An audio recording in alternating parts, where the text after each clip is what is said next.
Hey guys, this is What If Superman Was in the Boys, Part 5. It's been here a whole entire year, so let's dive right into it.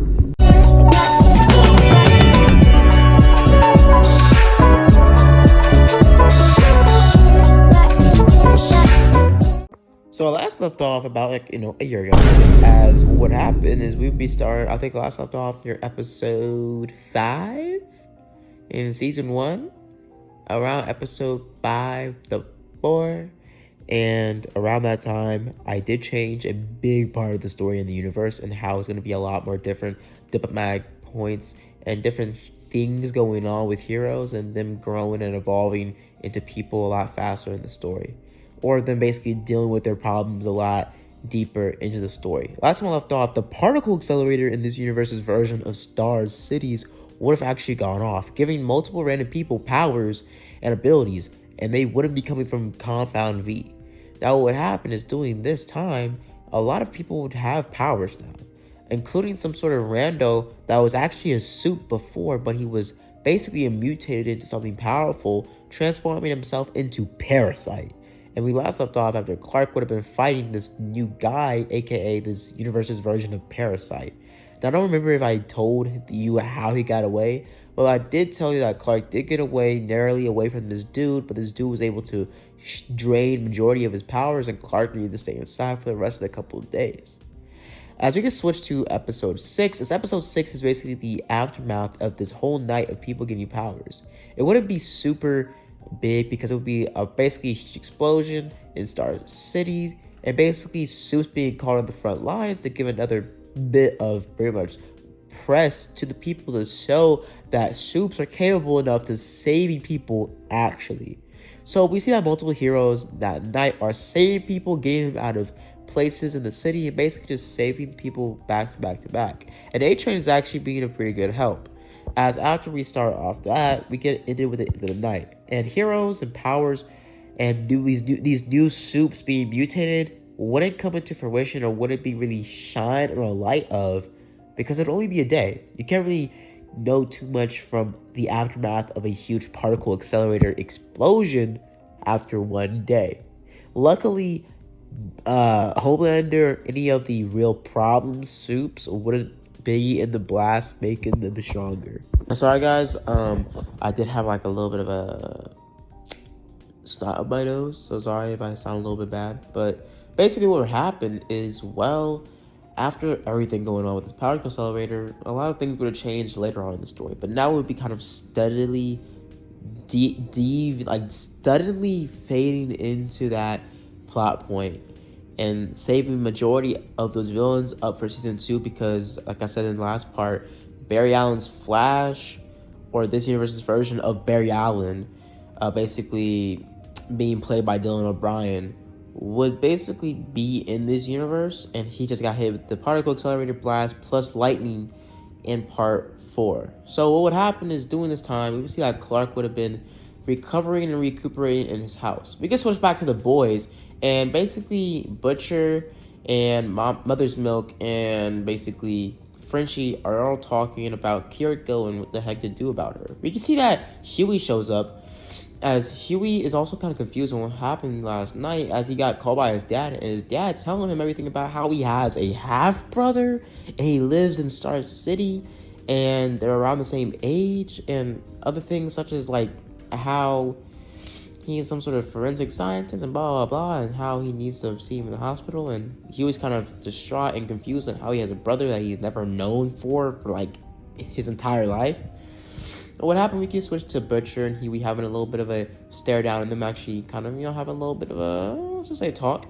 We get straight back to the Tower of the Seven as Starlight's walking down the hallway as she's getting basically confronted by Rachel? Jerry? I don't remember. The CEO in season 4, but she's not the CEO right now.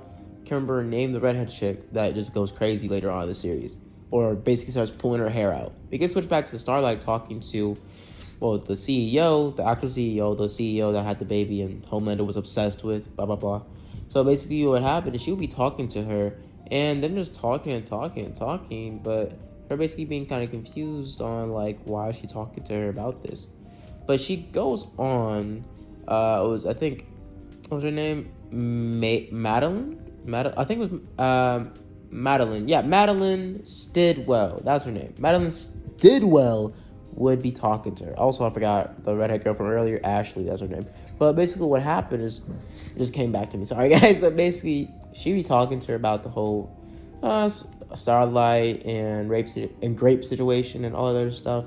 Us getting switched back to basically A-Train training with his brother and doing some interviews for basically some publicity and basically keeping up rankings and other things such as that. As everybody would be talking about the whole big explosion down in Star Cities and how A-Train was one of the first heroes on the lines, and A-Train was said it was nothing, and that it was just the job of being a hero.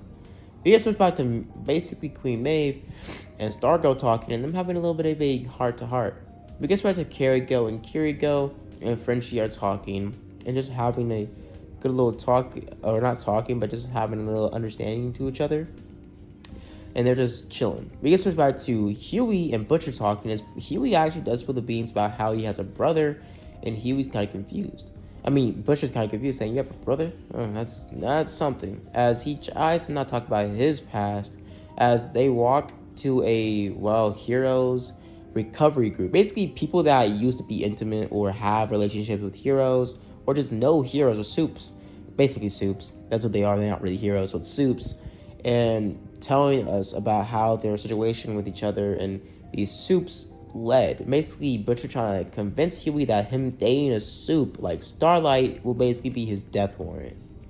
We can switch to Huey and everybody talking, as we can switch to stories about people having constant, basically, let's just say, relationships. Yeah, I said being intimate with heroes and how it ended horribly, or soups, how it ended horribly.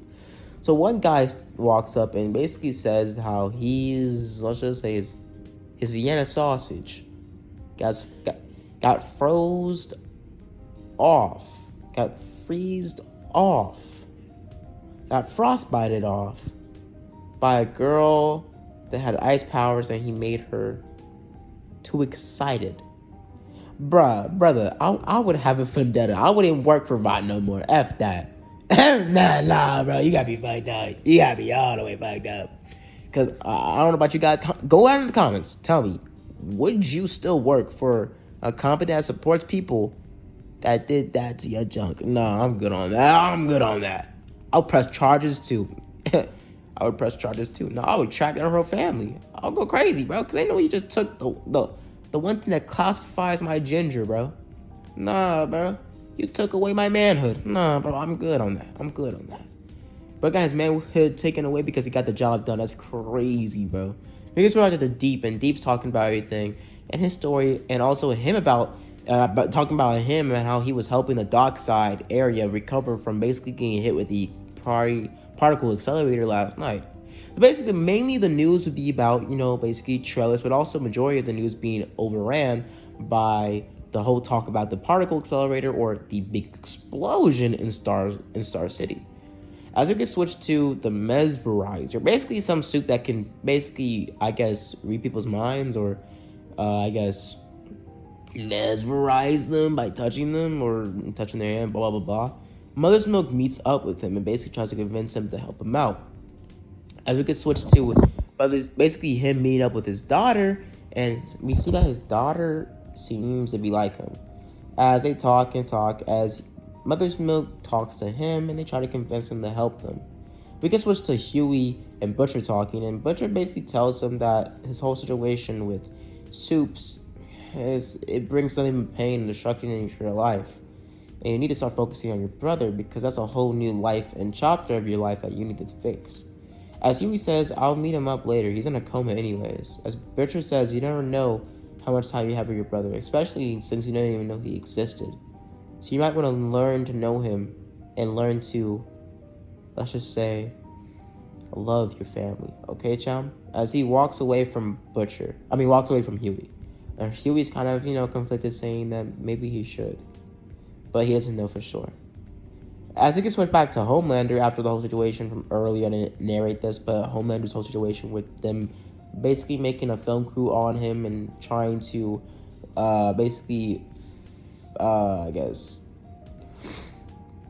fabricize or fake up his uprising of being, not a test tube baby. As we can switch back to Homelander basically putting on a facade and saying that he lived in this little cottage out in the countryside, or this house in the countryside, saying that he was a good farm boy, blah, blah, blah. Basically, Clark's actual story being told for Homelander's story. So basically, basically Clark's whole background and his story, where he came from, basically, Homelander just stole that bitch. He stole that. It's his now. But they could switch to Kiriko, basically being helped by Mesmerizer, or Mesmerizer tries to help her, as nothing is going too good. We can switch back to some sort of things going on by recording, as Queen Maeve is talking to, I guess, her girlfriend? Or some sort of analyst, as they talk about recording and making a movie. And they go back to recording and making it. Now, we can switch back to Butcher trying to talk to Mesmerizer and everything going down. After this whole part of the story wouldn't change too much, as we get switched back to Clark's story, since we haven't been focusing on Clark too much during this episode. And it literally is what a Superman was in the Boys universe. So what would happen is, we get switched back to Clark. And Clark would have been basically recuperating, being on top of his rooftop in his penthouse, trying to absorb majority of the sun and trying to get back his power and basically heal. We see that Clark gets nearly his peak strength, or not peak strength, but him nearly getting around Soldier Boy levels of strength and speed, as he feels kind of whole.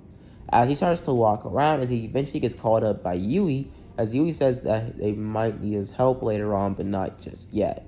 And Clark keeps this in mind. We get back to Homelander, as Homelander's having basically flashbacks of the lab he was growing up into, but we can switch back to Kiriko and Mesmerizer, and everybody else is just talking, and they're just messing around. They're just talking. Everything in the story between each other and between the whole plot point of the story going exactly the same.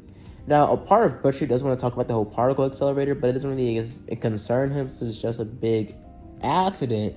But sooner or later, Butcher and the boys will realize that there are more soups in the world, and soups that aren't made with compound V, soups that are really made by a freak accident, and that really have no latches on them, no chains or anything binding them to be safe and behave in the community, in the world. And then basically just being straight up criminals given powers and making the world be different. We get switched back to the Deep, and his basically pretty much pumping his truck up, as he gets basically told off like, oh, you're the Deep, fish, like, bro, basically just talking to him, blah, blah.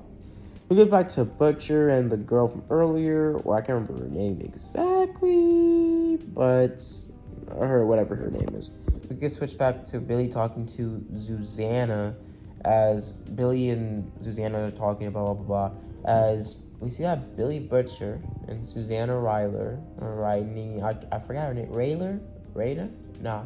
But they're talking, and she says that I'd give you everybody on this list of soups and these things, but I can't give you Homelander. And Butcher is just what you mean you can't give me Homelander? But we get switched back to Starlight and her whole doing whatever she's doing. Kiriko and Frenchie's whole conversation and backlash goes exactly the same. But we get switched back to later that night, as we see that Mesmerizer does try to chat up Homelander and tells him what's going on and tells him about Butcher and everything that they got. We get switched back to Yui talking to Starlight that night, as Yui has some flashbacks about Robin, but he even trying to overcome this by kissing Starlight, and their relationship kind of blossoming.